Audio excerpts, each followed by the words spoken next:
پھر نبی علیہ السلام نے ارشاد فرمایا کہ میں نے تیسری عورت کو دیکھا کہ وہ جہنم میں اپنے پستانوں کے بل لٹکی ہوئی تھی. پوچھا گیا کہ یہ کون؟ نبی علیہ السلام نے فرمایا کہ یہ دنیا میں زنا کی مرتکب ہونے والی، غیر محرم کو اپنے جسم کو ہاتھ لگانے کا موقع جو دیتی تھی اس کو پستانوں کے بل لٹکا دیا جائے گا. آج کے دور میں اس گناہ کا جو سب سے بڑا ذریعہ ہے نا وہ سیل فون ہے. اس گناہ کا اس وقت جو سب سے زیادہ، یعنی ایک زمانہ تھا کہ موسیقی اس کا ذریعہ تھا، پھر ایک زمانہ آ گیا کہ ٹی وی اس کا ذریعہ بن گیا، آج وہ زمانہ ہے کہ سیل فون اس کا ذریعہ ہے.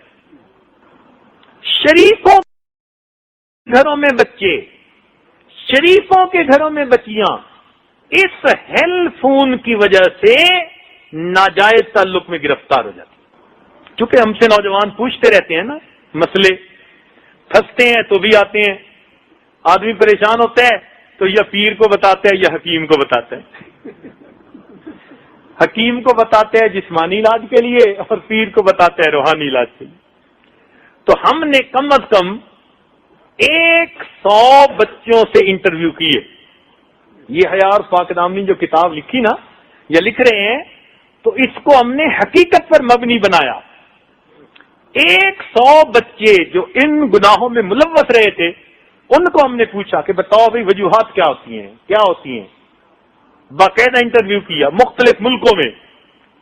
یہ بات سامنے آئی کہ اس وقت اس گناہ کا سب سے بڑا ذریعہ انسان کا سیل فون ہے. SMS میسج، خرچہ بھی کوئی نہیں، اور بیڈ روم میں کمبل کے اندر سے SMS پہنچے ہوئے ہیں. ماں باپ کو کیا پتا کہ بیٹا میسج سن رہا ہے یا بیٹی میسج سن رہی ہے. ایک دوسرے کو صبح کے وقت جگاتے ہیں، وہ اس کو جگا رہے ہیں، وہ اس کو جگا رہی،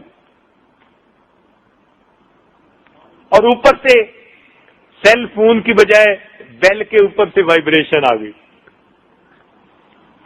ایک مصیبت کہ اگر ہے بھی صحیح کسی کے پاس تو ساتھ والے کو پتہ نہیں، وہ بس جیسے دل دھڑکتا ہے نا وہ دل ہی دھڑکتا ہے. اور آج کل تو مدرسے میں آنے والے چھوٹے چھوٹے بچوں کے ہاتھ میں سیل فون ہے. ابھی میں ایک ملک سے آیا ہوں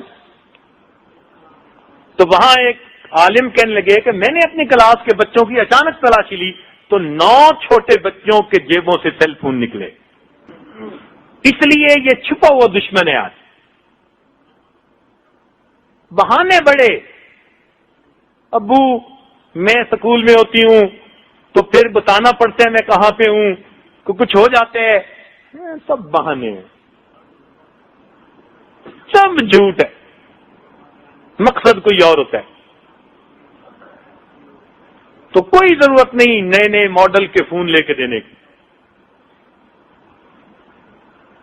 اور ہمارے سامنے تو ایسے کیس آئے کہ جو بد کردار نوجوان ہوتے ہیں وہ خود سیل فون لے کے اس بچی تک پہنچا دیتے ہیں. ماں باپ کو پتہ ہی نہیں ہوتا کہ سیل فون ہے یا نہیں، اس کے ہاتھ میں پہنچا ہوا ہوتا ہے، بل بھی کوئی پے کر رہا ہوتا ہے. ہم نے کہا بھائی تم نے ایسی حرکت کیوں کی؟ کہنے لگے جی جہاں دل کی بات ہوتی ہے وہاں بل کی بات کیا ہوتی ہے. 2 مہینے پہلے ایک ملک کا سفر کر کے میں آیا. اس ملک میں ایک باپردہ بچی نے سیل فون کے ذریعے کسی نوجوان کے ساتھ اتنا تعلق بڑھایا کہ خفیہ نکاح کر لیا. 3 سال تک ماں باپ کو پتہ نہیں چلا، اور لڑکے لڑکی کا نکاح ہے، اور یہ پردہ دار بچی ہے اور نیکوکار گھرانے کی بچی ہے. جب یہ واقعات پیش آنے لگے تو پھر سمجھنا چاہیے کہ یہ کس قدر خطرناک چیز ہے. اس لیے اس کو میں ہیل فون کہتا ہوں.